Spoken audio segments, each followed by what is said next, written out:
و شما را نصیحت میکنم که در این کار در میگد راه بد برو که بد افتی، چاه در راه مکن که خود افتی. همه وقت چاکن زیر چاه. آخی دنیا در دست تو ریکت نیست، آخی در دست تو ظالم نیست. چراغی ظلم ظالم تا آدم محشر نمیسوزد، اگر سوزد شب سوزد، شب دیگر نمیسوزد. با خدا بالای زور زور دارد، بالای زور زور دارد. امروز تو این تکردی خدا چنان عذابت میتد، چنان در دست کسی گرفتار میکنه که داد میگوی و ویلا میگوی دیگر خلاص میشه. شما فراموش نکن.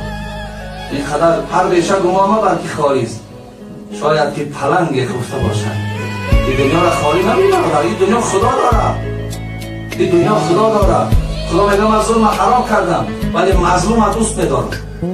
همین دعای آدمی بیچاره ناتوانی به کسی غریبه که در دست بعضی از فاشیست‌های گویا هم فاشیست گویا غلط نمیکنیم که زیر اما اگر قرار گرفته باشه هم تا دستش دراز کنه و سوی خدا زاره کنه، خدا میگه بین همین مظلوم و بین من پرده نیست، دعاش قبول میکنی.